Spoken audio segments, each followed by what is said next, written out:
everyone. Welcome to our Time to Thrive podcast.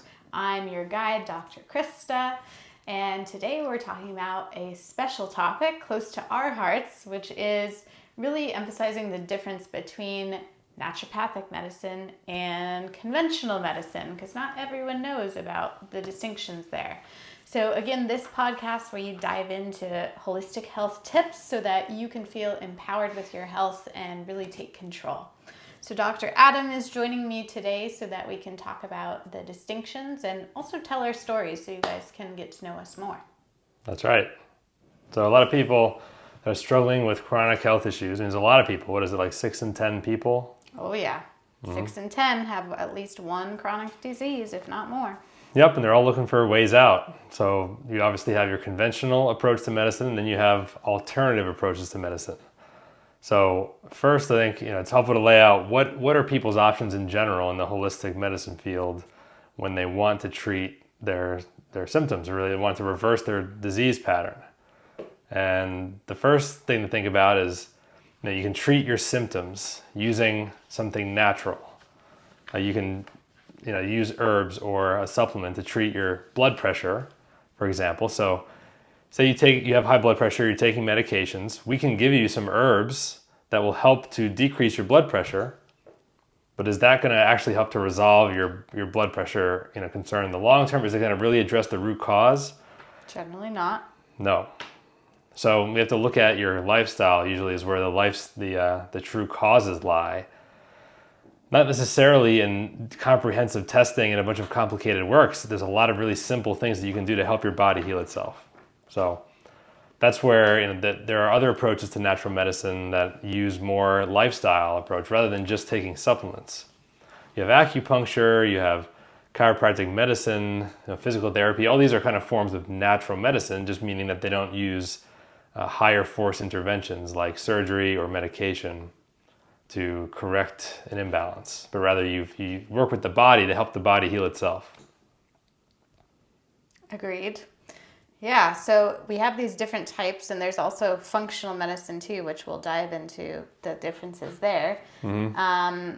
But maybe we should just talk about generally, starting from the beginning, like what about schooling with MDs versus NDs? What's the difference there? Yeah, so schooling is pretty similar overall. So a lot of the same requirements are present for medical school, whether you go to naturopathic medical school or medical school in a conventional medical school. And by the way, we will use the terms ND and MD to delineate. So we are trained as an NDs, naturopathic doctor, versus a medical doctor as an MD. Some states, naturopaths go by NMD, a naturopathic medical doctor. That just depends on what the scope and the regulations are in that state. But you generally need a host of science courses as a prerequisite for getting into naturopathic medical school. And the chemistries, the biologies, biochemistry, physics, all these kind of things. Yeah. Pre-med, regular pre-med. Pre-med track, yeah. So then you get in, you apply to school. And one thing that is different about the two tracks is that, at least at the moment, there's a requirement to take the MCAT for conventional medical school. That's not the case for naturopathic school, at least not right now. But then you get into school, and your first 4 years are pretty much the first 2 years or 2-3 years are really the same. So why don't you talk about that journey? Yeah, so those first couple years, like Dr. Adam said, you're learning about pharmacology, minor surgery, all the sciences in both conventional and naturopathic. But where it differs is, in regular medical school, they go on to more advanced things in surgery and specialties and things like that. But in naturopathic medicine, we start to focus more on natural means. So things like nutrition and detoxification and hormone balancing and stress and counseling and hydrotherapy and all the things that make up naturopathic medicine. So I always say that naturopaths are a great bridge between natural medicine and conventional medicine because we're actually trained in both. Like depending on which state we're practicing in, we can be your primary care physician. We can do your gyne exams or order your imaging or prescribe medications for you. Not that we necessarily always want to, but sometimes we can give you the option. Like, do you want the antibiotic or do you want the herbal antibiotic? So yeah, same in terms of length of school. And then, for MDs, regular medical doctors, they generally do a long residency if they're specializing in a certain kind of medicine. A lot of naturopaths tend not to specialize. I think mostly because we view the body a little bit differently. We view it all as connected. And so to really specialize in something, you still have to see the body as connected, whether you're, focusing on the brain or not. So that's a little distinction in terms of residencies. The residencies tend to be a little more general, unless someone's going into maybe cancer care or something like that. But yeah, overall pretty similar, minus the natural side for the MDs. Yeah, so how about how NDs and MDs think differently? So you already mentioned one of the ways. Yeah, that's kind of the main reason or the main way we think differently is looking at the body holistically versus, you have a doctor for your toes and a doctor for your nose and a doctor for your gut. That's all very separated out.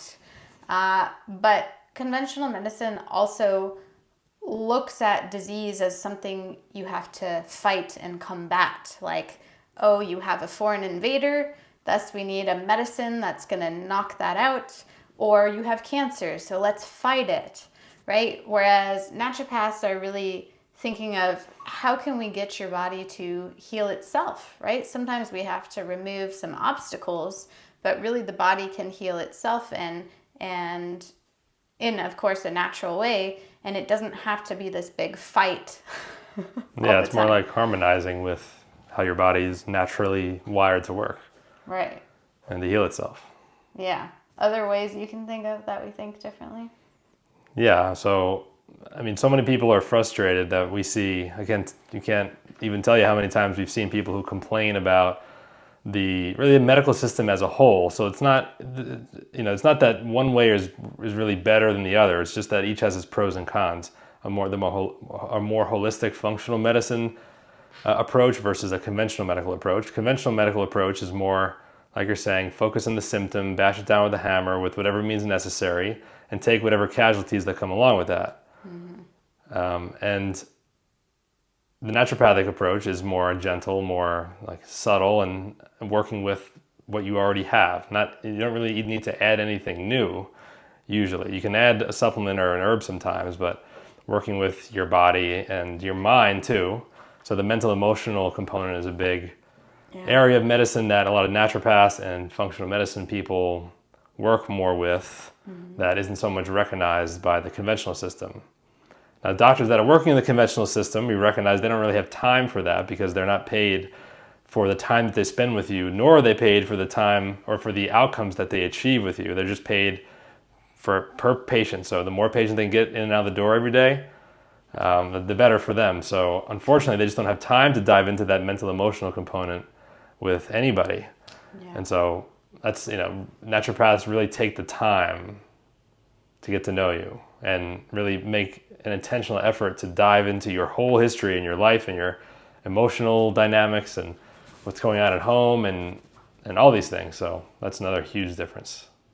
Yeah, I would say, even today, I just saw a patient who, she's having eczema flares and all this autoimmunity. And, I could have just said, okay, let's give you some supplements or a diet to work on your immune system, because obviously that's part of the problem, which that is naturopathic to work on those things for sure. But as I dove a little bit deeper, it really started to be clear that it was stemming from her life circumstance, right? She's in this relationship. She is not happy with her life. Her partner has this dog who she's allergic to, and that makes her eczema flare. She feels sad all the time because her partner doesn't want to do anything with her. And she has these past childhood traumas that, around the time that her symptoms arose, she was going through this trauma. So these are all the things that we have to work on that, just giving her a supplement is not necessarily going to fix in and of itself, right? So, Yeah, exactly. And that's called green allopathy, because allopathy is the alternative, literally means the other path, allopathy, versus naturopathy is the way of nature, the path of nature, naturopathy. So you're working with the body here. In a case like that, you can't ignore this whole other influence going on for someone like that, and people carrying around trauma or other forms of mental emotional imbalance that has to be addressed. Otherwise, the body is never going to heal itself. And you can throw medications at it, or even herbs to treat those symptoms, which again is called green allopathy. It's kind of the way that they hijack naturopathic approach, and just kind of the easy way, just quick fix, treat symptoms using something natural. But is that really going to help that person, or do you need to take the time with them to really dive in and untangle that ball of yarn? Right. Yeah. So just to be clear, in case anyone was a little confused by that, green allopathy is, here's your blood pressure med, let's take that out and let's give you a supplement for your blood pressure. Again, not necessarily getting to the root cause, but just use some herbs instead of the medication. So that's the idea there.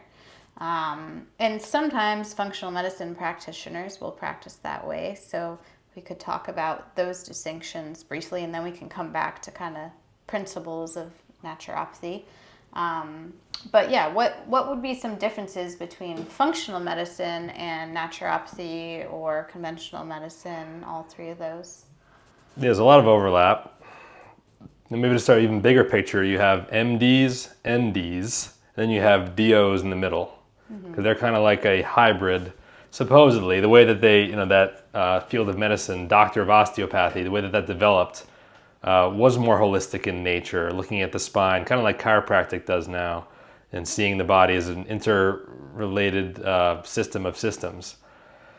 And they would do physical, manual work, and some of them still do, but largely DOs have been integrated into the bucket of MDs, and they just kind of prescribe medications and treat symptoms that way.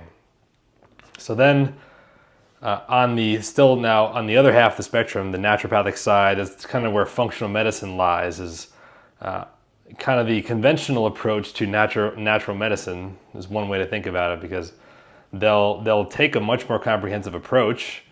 And a lot of these practices are, they don't take insurance, they're more cash-based, so they can spend more time with you, and they'll do more comprehensive labs. And those labs usually turn up with, if you test 100 markers, you're bound to find something wrong. So then they usually end up with a suitcase full of supplements that end up treating those symptoms. But then we're right back in the green allopathy sort of approach. And so are we really treating the root cause? We probably are. You're probably getting farther back in the causal chain of factors that are causing your symptoms, but maybe not all the way to the root of it. Yeah, it's always a balance there.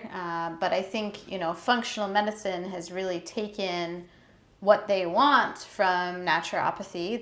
They take the testing, the specialized testing, which is sometimes an important piece, and they take the supplements.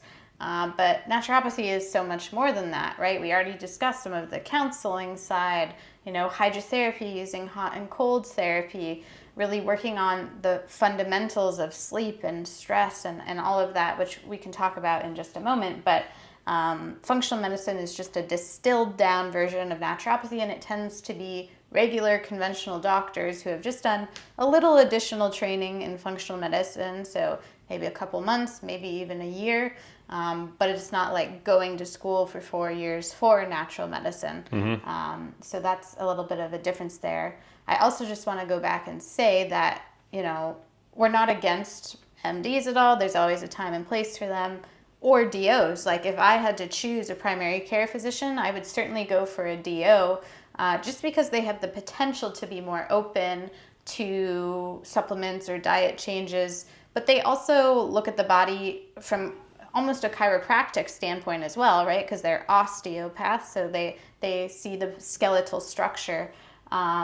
So that's an important piece too, that just makes them a little bit different than MDs. But let's talk about, unless you have something to add, let's talk about the principles and kind of the philosophy overall of naturopathic medicine so people can become familiar. Yeah, that's one of the things that I find most attractive about naturopathic medicine is that it has a backbone of the philosophy, which it's very hard to find in conventional medicine. So they're called the 5 principles, and they really guide your decisions about how to be a doctor, how to approach a case or a situation with the patient. So one of them is that the body has an inherent ability to heal itself. And so the best way to illustrate this is to think about getting a cut or a scrape on your arm. So imagine that you scrape your arm, you rub up against the nail sticking out of the wall, scrape it, got some blood coming out.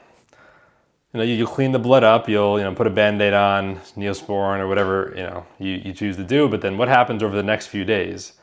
That wound starts to heal itself. Well, first of all, the bleeding stops on its own, right? The clotting systems kick in and your blood pools and becomes more static, so that takes care of itself.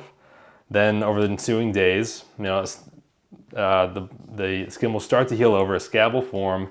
Eventually the scab goes away and you have skin again. You might have a light scar left, but overall, did you have to direct that, your body to heal that wound and send white blood cells to the area and send the healing, the building materials required to build new skin? Or did it do it on its own?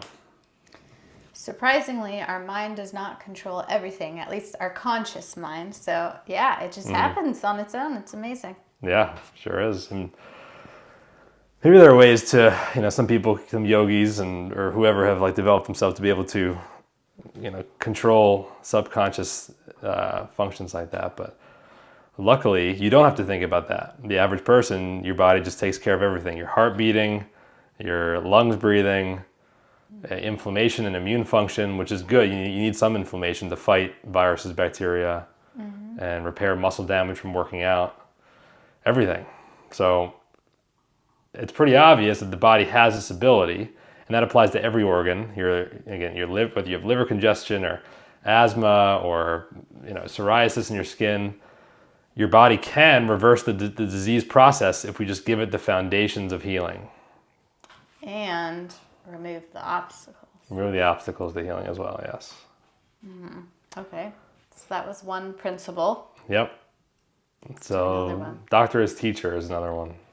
Yeah, docere. So docere is actually Latin and it means to teach. So the word doctor is teacher, essentially. And I feel like a lot of times medical doctors forget that, right? They're just like, here's your pill or your plan or your procedure, but there's not a lot of education of the patient so they can understand their body or why they're doing these things. Again, they don't have a lot of time to explain all that, but that's a really important piece of naturopathic medicine, I think, as well, is just to really educate, because we want people to feel empowered and in control of their health, which is partly why we started this podcast as well. That's right. And the way we work with our practice members too, is very different. This podcast is one, contact point to start educating, you, the viewer. And then, when we work with people in a, really comprehensive way, it's more as a coach and a doctor than just like a medical approach or just a doctor approach, because that will only get you so far. And a doctor is there to, the idea is more that they're there to fix you in general. I think that's what people think.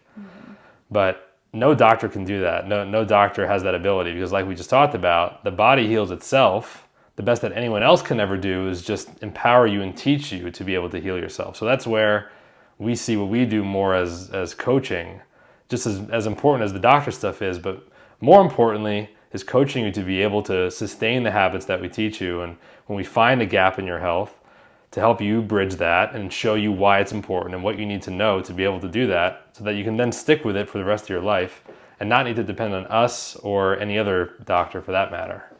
Right. That's a good one. I like the docere principle. What's another one that we use often? Individualized treatment. So individualizing the approach, which is another big difference between NDs and MDs. So there's blanket treatments. There's one-size-fits-all approaches using one medication to treat a disease. And then there's obviously, the ability to look at a person and decide what it is that they need. And there's in Chinese medicine, there's a saying that, says for 1,000 treatments, there's one pathology that goes along with that, right? Like one symptom, 1,000 treatments. But also, for one treatment, that might apply to 1,000 different symptoms. So it just depends on what is happening with that person and their unique makeup and what brought them to where they are today and led their body to become dysfunctional in the way that it is, so that once we understand how this person is presenting and what happened over the course of a lifetime, really, living the way that they're living, we can then ascribe the best, most effective therapeutic approach for them. That might not be true for the next person who has the exact same symptoms. Right. Because everyone has different physiology, different genes, but also, like we talked about earlier, different traumas, different exposures in their life, different foods that they're eating, right? So there's so much that is different between people despite having the same kind of symptoms. Mm-hmm. That's right. So the other kind of the first principle that comes up, which is actually the same as conventional medicine, is to do no harm. Right? And I think conventional medicine and naturopathy think differently about what doing harm is, per se. Naturopaths really try to do the least possible that has the most effect, right? So if we can avoid surgery, well, let's do that, because that's really invasive, right? Let's try to do all the other things first before we have to jump to that. Yeah, there's something called the therapeutic order in naturopathic medicine, which is, if you envision this, it's on our website, by the way, but if you want to view it, but under one of the blogs, but imagine a pyramid-shaped diagram where at the bottom you have the most, the widest part and the base of the triangle, the pyramid, are the least invasive, least risky, least expensive treatments. So that's things like nutrition, changing your diet, your stress, your sleep, really easy things like that. Then as you go up, you move more into, at the very top would be surgery as the most invasive, most risky, and most costly approach. And in between you have medications and even using herbs to treat symptoms. But the green allopathic sort of approach as well. But it's a good way to kind of conceptualize what all your options are when you're trying to pursue healing. Like we talked about that at the beginning, using that, like I said, as a sliding variable, the cost, the riskiness, and the invasiveness. So first, do no harm, meaning we want to start as low on that pyramid as we can. So the least, risky treatments are going to be the things that are more, harmonize better with your lifestyle. Just changing the way you eat, the way you sleep, how much you exercise, how you manage your stress, what your purpose is in life, and how much your actions are in line with your purpose. Spiritual health. So those are things that are all free and almost no risk and not invasive, really at all. So that's first doing no harm, starting as low as you can, and then you need to step it up to using supplements. You can do that. You need to step it up to using a medication. Sometimes that's necessary, but usually you can get 80% of the way at least towards your healing destination when you use that base approach using lifestyle. That's the amazing thing. If you're willing to put in the work, right? A lot of people jump to the higher levels there just because they can do less, right? They can take a pill because it's easy, or they can have a procedure which really isn't on them. Yep. So it just depends where you're at in your healing journey. Okay, did we go over all of them? No, we're missing one. The healing power of nature, we talked about that one. The no harm docere. Let's just cut it here and just read I thought you read it. I did, but I'm just confused because do no harm, we talked about healing powers of nature. Is that what you consider the one you talked about? The treat the whole person. Treat the cause. Individualized treatment. Okay, treat the cause. Sure. Let's go. Okay, so then let's cover the last principle, which I guess they're not in any particular order, but treating the cause. Let's talk about that one. Yeah, so the blood pressure example earlier was probably the best example of that. Treating the cause of the disease, which typically cause of blood pressure can lie in your diet, changing your nutrition, how much you exercise, how much you sleep, and your stress patterns. All those will decrease your blood pressure in 98% of cases. But you can still use, in addition to or aside from that, you can just use a supplement, to treat your blood pressure too. And is that treating the cause of it? Yeah, it's better because it's natural and it might have less side effects, but is it really removing the reason that you have high blood pressure in the first place? No. And that's true with anything, like using thyroid medication, medication to treat your IBS. What is happening that is causing that symptom in the first place to cause your thyroid to be out of whack, and your mood to be low, and your gut to be unhappy, and gas and bloating. So, treat the cause. Yeah, when you bring that up, it makes me think of actually your own story, because I often give the example of, Dr. Adam experienced anxiety when he was younger, and he can tell this story in just a bit, but I often ask people when I'm telling your story, was it that you were deficient in Prozac? Like, was that the issue for your anxiety, right? So that's how we treat it. We're like, here, take some Prozac. This is going to solve the issue. But again, that's not really the issue. It's not a deficiency there. Exactly. Mm-hmm. So you want to jump in and tell your story while we're on that topic? Yep. So I grew up just in New Jersey as a good suburban life, and had things pretty good. But some things still led me to have an extreme discomfort with just being who I was. And so I grew up extremely shy and introverted and afraid of the world, really unable to just be myself. Like there was one time specifically, I remember being at a pizza shop with my family, and I couldn't even approach the guy at the pizza counter to order a slice of pizza. Crazy. That's when I just remember feeling my heart just pounding in my chest, and I was sweaty and just in a huge panic over approaching this person who I didn't know and afraid what they would, say about me or think about me and judge me. So, that if you can imagine if I couldn't do that, how that was affecting the whole rest of my life. And it really held me back from just everything, right? In school and friends and everything. I had sports. That was one thing I was always good at, was just an all-around athlete, and always excelled at that. But I just knew that there was more to life than I was able to access. So, in addition to being raised in a family that was, relatively conventional and taking your meds, and when you had something wrong, and then beyond that, not believing you had any control. Like, what are you gonna do? This is what's happening. What are you gonna do? So I was glad when I found naturopathic medicine, because it showed me that there was, one, going to school for that helped me to see that almost everybody, because when we got in this clinic and started doing internships and seeing real people, real patients, I realized that everybody has something wrong, has some challenge with their life or their health, and that helped me really let go and stop trying to approach this standard of perfection that I guess I had for myself, that was causing the insecurity and the shyness and all that lack of confidence. So I saw everybody has something going on, even when it seems perfect on the outside. Not only that, but it was also then, just an eye-opening opportunity for my life going forward in terms of my career, realizing that while, prior to my junior year in college, I didn't even know that naturopathic medicine was a thing. Growing up in New Jersey, no one really knows about it. They are in many other states.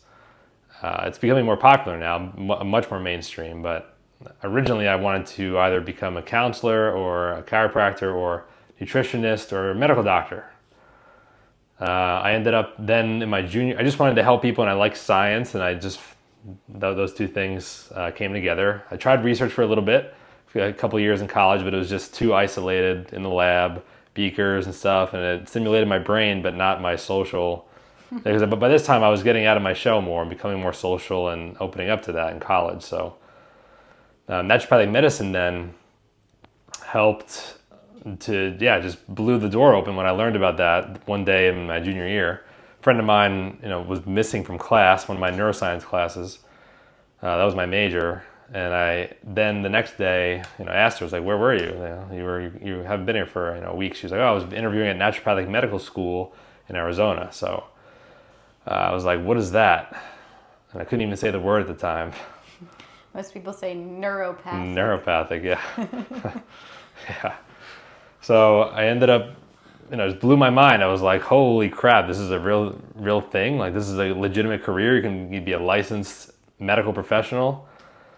I was blown away by it. So I was so pumped up about it and ended up applying. I dropped everything else. I was studying for the MCAT and I just, did away with that. And then I ended up applying to school. And then again, I, went through the academic journey, which is very difficult, and the clinical internships and seeing patients. And then when I was at school, I decided that I wanted to do a dual degree in acupuncture, because all the people coming in to the clinic and that we would see, I was very skeptical, super skeptical person about things like that. But I just saw too many people telling me how much it was helping them and changing their lives. So eventually I was just way too curious about it, and I pursued the double degree. So I spent 6 years in school pursuing the master's in acupuncture, Chinese medicine, plus the naturopathic doctorate.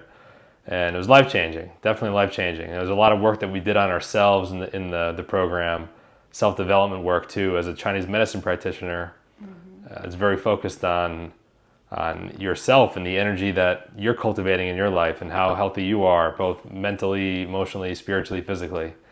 So Qigong and Tai Chi and meditation, and it's, acupuncture works the same way. It's helping the body to heal itself, more hands-on.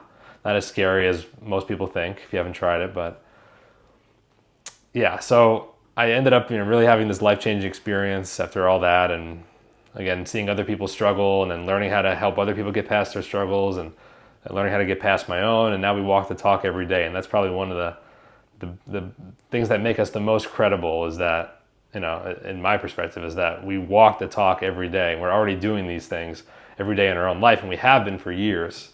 And so now it's just about helping to show other people what's missing in their life that they can empower themselves with, to optimize the way that they feel and become the best version of themselves.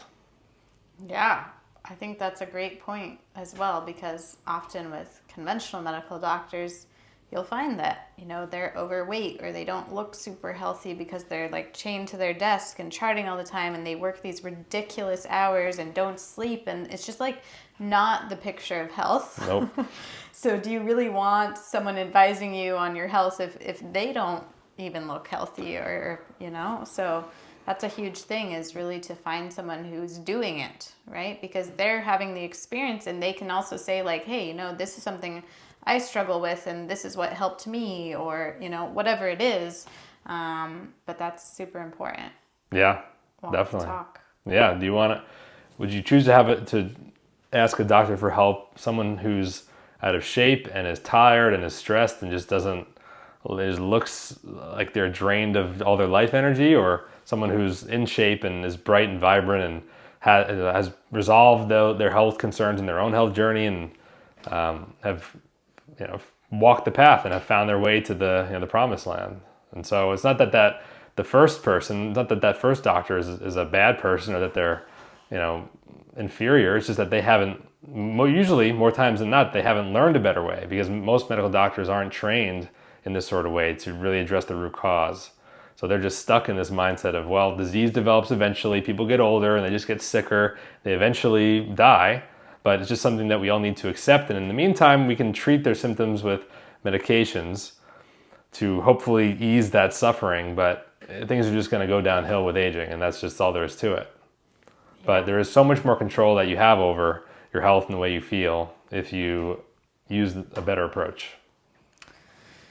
Yeah, and I just want to be clear here too. Obviously, we're generalizing, right? Not every conventional medicine doctor is overweight or sick or any of those things, but there is a lot of research on even things like suicide rates in conventional medical school, right? Because they are so overworked and so underslept and just not happy generally because of how the system works, right? And so that doesn't bode well either, right? If you're seeing that your doctors are so overworked that they're committing suicide, there's something happening there. So just more food for thought. Naturopathic medicine and medical school is really difficult too, but I have no idea what the suicide rates are. I've never heard of it because I don't think it really happens. It's not a thing, yeah. So that's another difference between the two paths, is that in conventional medical school, and I had a friend who told me how for every exam that they would try to go to the library to study from certain books, but someone would go to that library prior and rip the page out that was the relevant chapter for that test that week, because of the competition, more of a competitive approach. Yeah. Versus in naturopathic medical school, it's much more of a collaborative approach.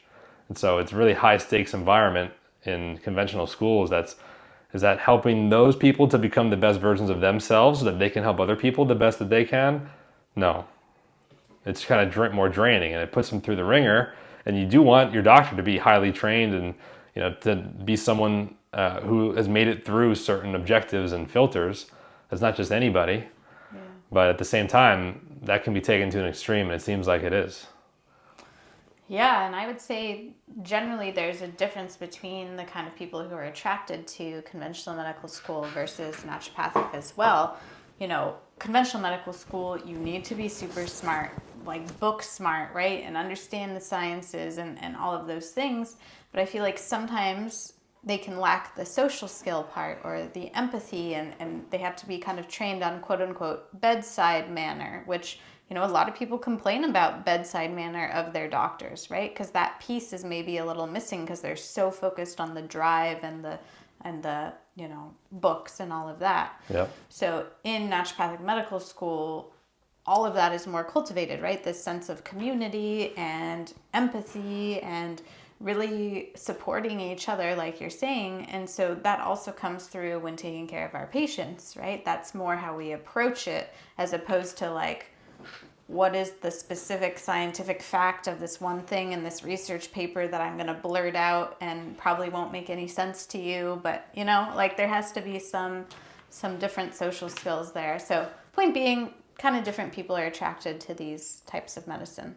Yeah, definitely. Yeah, that's kind of what clicked for me when I found out about it, and I'm sure for you too. And I think there's a lot of medical doctors now that we meet who say, I wish I had known about naturopathic medicine, because if I had, I would have gone that direction. Yeah. Even nurses that we meet that are more conventional now, and they're just they feel like it's too late in their career. Most people just don't know about it. And so some people who would go this route, that it's just not mainstream enough yet for everyone to have that option when they're making that career decision. Yeah, and I think another thing is, actually enjoying your work and your job. That isn't there for a lot of people as well. Let alone nurses, conventional doctors who wish they were doing something more natural. Even, last night I met someone who's in advertising for like pharmaceutical companies, and he doesn't necessarily believe in that, but that's his job, right? Or even people who are straight up in the pharmacology, world, and they don't believe in it. That's really hard to be doing something every day that you don't necessarily believe in. Yeah. Yeah, we're all products of this system, the economy working the way it works, and the power of the almighty dollar, and having to make an income. So you just, this is what most people know, and what they think is this is how medicine works. And like the doctors too, like to your point before, we're not trying to be detrimental speaking about them that way, but it's just the way that they're trained. It's not them, it's the system. It's the way that the system is training them, the medical schools. Mm-hmm. And the pharmaceutical influence that they have on medical schools, and the decisions that are made about how they're trained, and how, there's just a couple hours of nutrition training and a 4-year MD education. Mm-hmm. Those things like that really reflect that this is a systemic problem, that the bottom dollar, the profit motive too that pharmaceutical companies have is much stronger than the motive that they have to really help you resolve your health concerns. Imagine if all the money that gets pushed through the pharmaceutical industry every year even if just 50% of that was put toward more holistic, natural approach to medicine, and how that would actually help to reverse the chronic disease patterns. Mm-hmm. It would be incredible. I can't even imagine. And just if we had more NDs in general, right? Like the ratio between medical doctors and NDs. Yep, there's 100 medical doctors for every one naturopath in the country. And so, yeah, it's completely backwards. So when you consider that 6 out of 10 people have one chronic disease and 4 out of 10 have 2 or more, it doesn't match up. Medical doctors, those 100 medical doctors are experts at treating acute diseases, and that one naturopath is more trained in resolving chronic disease. So when more people, we have an epidemic of chronic disease, that ratio needs to be flipped. 100 naturopaths or 100 more holistic practitioners who are holistically minded and can take time to spend with you and aren't limited by insurance to help you resolve your chronic disease pattern versus the one doctor who's there as the acute disease expert for that one time that you snap your leg and you fracture a bone, or you have emergently high blood pressure, you need to get that under control ASAP. That's what you need, that 1% of the time that's happening, you have your medical doctor. But right now, medical doctors are using acute treatments to resolve chronic problems. And that's a big sentence there. I think that's true. And the fact is, even with 100 MDs and one naturopath, there's still a shortage of doctors in general because people are so sick in this country that they need more and more care. So, something is obviously going on with our system. It's not working how it should be, because ideally we would be healthy, right? We would have health care, not what we term sick care. Do you want to explain more about why we call our system a sick care system? Sick care system because we're treating illnesses and not helping people to resolve their health concerns and truly be well. So it's the difference between just not being sick and feeling your best. Right.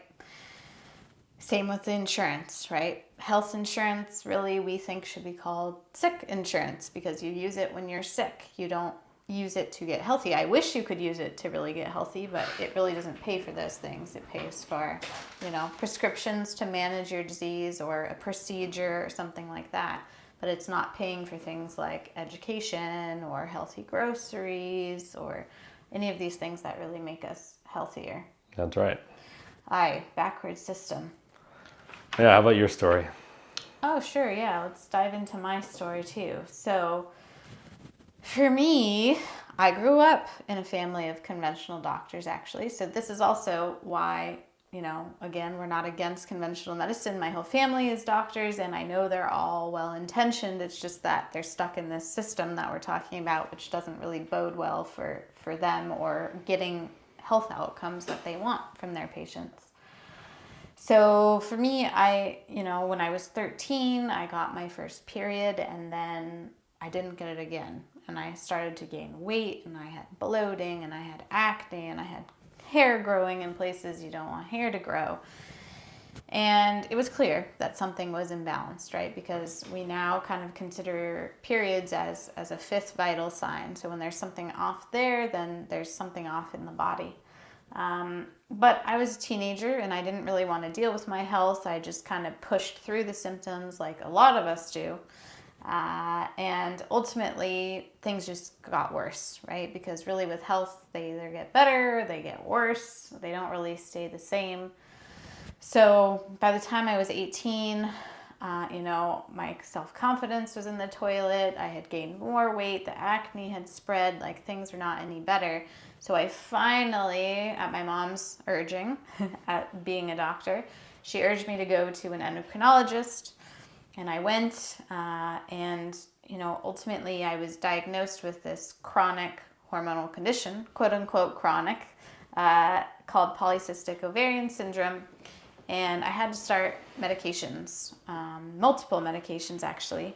And that was really hard for me at the time. I was feeling very out of control of my own body and kind of devastated that I had this big diagnosis that was a chronic thing at such a young age. That didn't feel good to me, of course.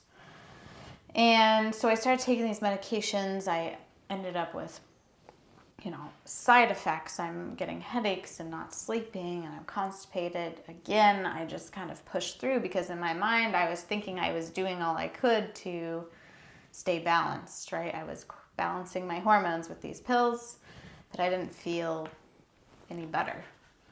And so I went back to that endocrinologist, and she told me that I would actually need more interventions if I ever wanted to get pregnant, and I really needed to stay on these medications for life.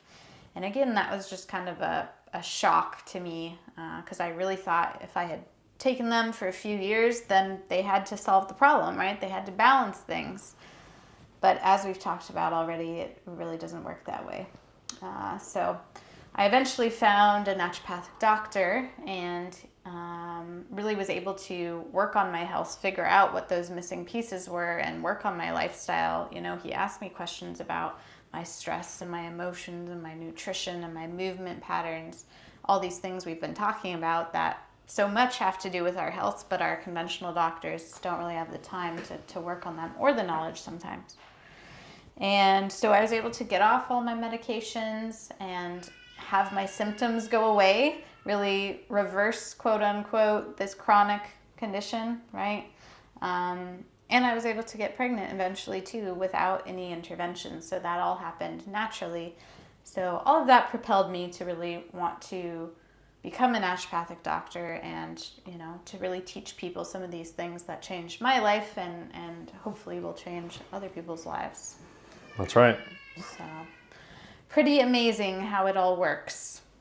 Yeah, your story also, it highlights, like, you know, the multifactorial nature of most conditions, that it's not just, you know, one pill will fix one issue, one problem.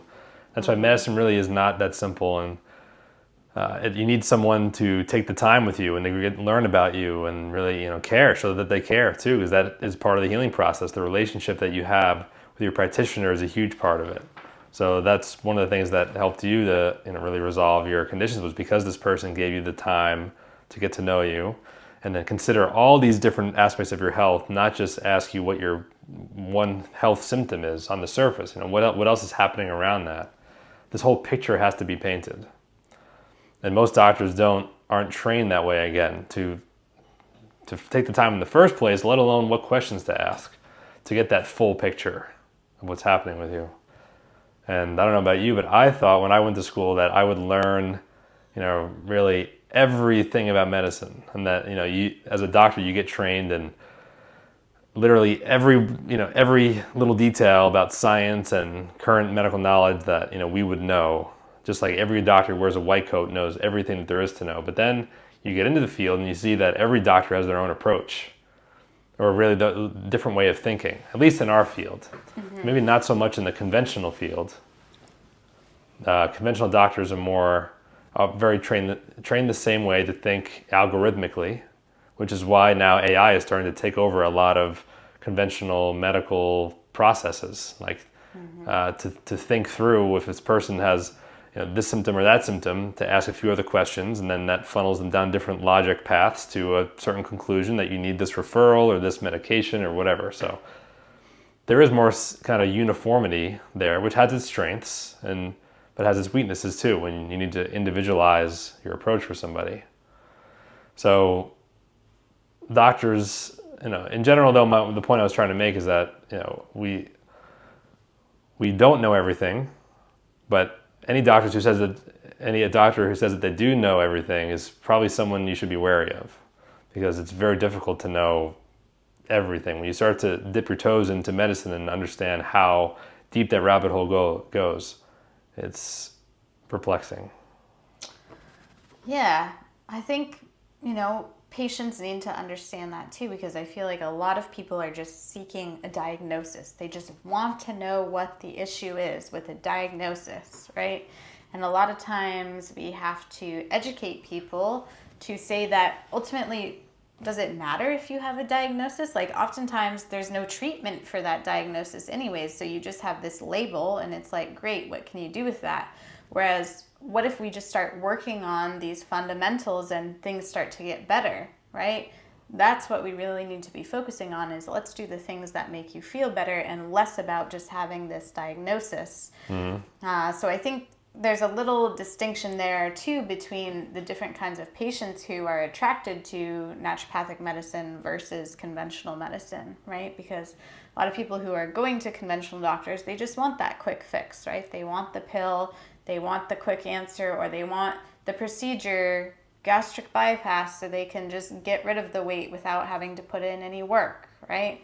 That's a very quote unquote easeful way to go about it. Obviously, surgery is not an easy thing to do, but point being, you're not changing your lifestyle or your habits or anything like that. And unfortunately, that kind of bounces back for some people, right? They'll do this procedure or this pill or whatever, but that problem is still there, so it just keeps coming back if they stop the procedure or the pill.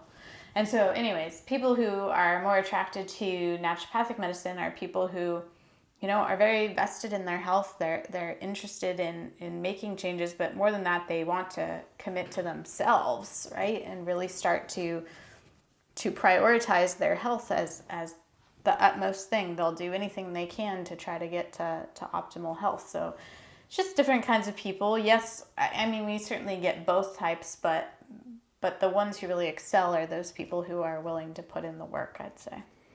Yeah, that's right. I mean, yeah, you can get equal results by using a natural symptom management approach versus a conventional approach. We could always do that. There are less side effects, like we mentioned earlier. But like you're saying, to echo that, your results will match your effort. The more you put in, the more you get out. If you know what you're doing, if you find someone to show you the right path and the right types of things that you should do, you will get matching results. And so when you help your body to heal itself, you set what we call the 5 pillars of health in place. And the way that you eat, number 1, first pillar, the nutrition, fueling your body with quality nutrients and removing all the junk. 2 is detoxification, just helping your body to clear the junk out, clear the obstacles to healing, using liver and gut, optimizing their function. 3, you have energy balance, which is working with your body's energy regulation through sleep, through exercise, through stress management. Because all those things can either give you energy or take away energy if done one way or another. And balancing hormones is 4, because hormones really govern everything. There are hundreds of hormones in your body. And 5 is mentorship. It's finding the doctor as teacher, someone to guide you along the path, someone who's climbed the mountain before and can show you the path up the mountain and the best way to scale it. Now, we can't do that for you. This is kind of bringing this full circle. Mm-hmm. Or any doctor, right? You have to be willing to do the work and know why. That really requires knowing why you want to make those changes. What's that driving force for you? What's that North Star? But if that is where you are, then it just comes down to figuring out the how. Because with a strong why, you can overcome any how. That is true.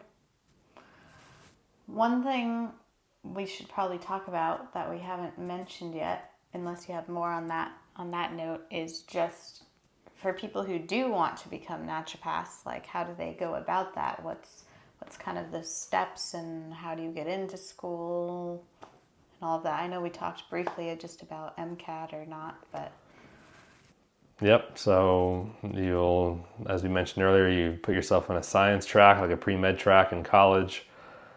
I mean, I majored in neuroscience. That obviously checks all the boxes. You were, what was your major again?